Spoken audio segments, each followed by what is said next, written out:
বন্ধুরা, আমি চলে এসেছি আর একটা রেসিপি নিয়ে তোমাদের সামনে। এই দেখো, আমি এখানে নিয়ে নিয়েছি সর্ষে পোস্ত, কাঁচা লঙ্কার একটু নুন নিয়ে নিয়েছি। এটা পেস্ট করব। আজকে কি বানাবো, তোমাদের সামনে কি নিয়ে এসেছি বলো তো। সব মাছ দিয়েই তৈরি করা হয়। আমি আজকে ভোলা মাছের কলা পাতার পাতুরি বানাবো।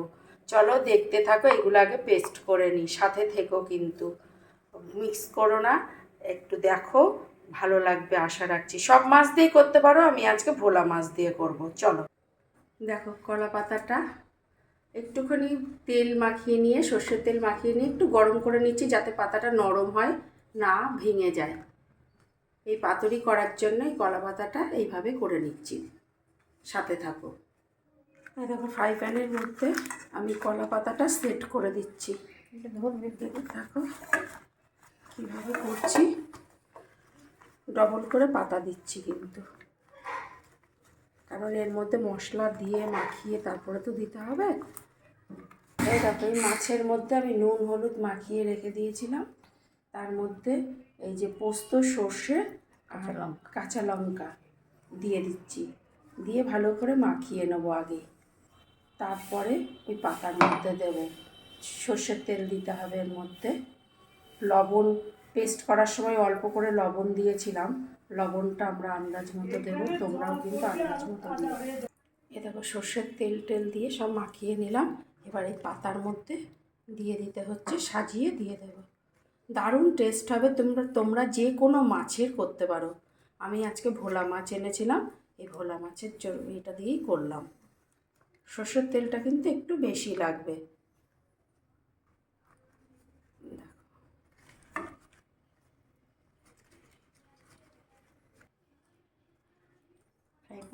আমরা তো অনেক রকম মাছ খেয়ে থাকি, বিভিন্নভাবে রান্না করে খেয়ে থাকি। একটু স্বাদ বদলানোর জন্য, মুখের স্বাদ, এবং ট্রাই করে, নিজে নিজে ট্রাই করে দেখতে হয় কোনটাই ভালো লাগে। যেইগুলো ভালো লাগে তখনই তোমাদের কাছে শেয়ার করি। এইটা আমার এক বান্ধবী বলেছে, বান্ধবী আমার সাথেই আছে, সেই দেখছে, তা সেই করিয়ে দিচ্ছে যে এটা কীভাবে করতে হয়, দেখে নে।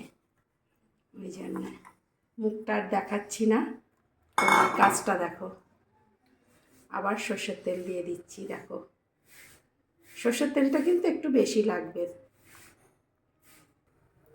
এই দেখো, এটা দেখতেও সুন্দর লাগবে এবং খেতেও স্বাদ হবে।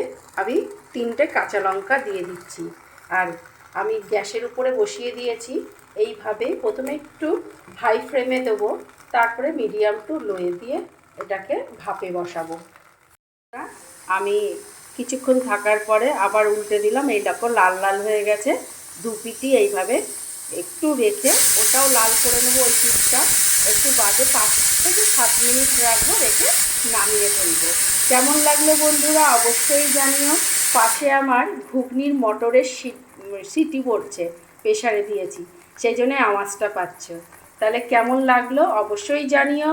তোমরাও এইভাবে তৈরি করো, দেখবে একটা জিনিস দিয়েই তোমাদের পুরো খাওয়া হয়ে যাবে। তাহলে আজকের মতো চলি, দেখা হবে নেক্সট ভিডিওতে। টাটা।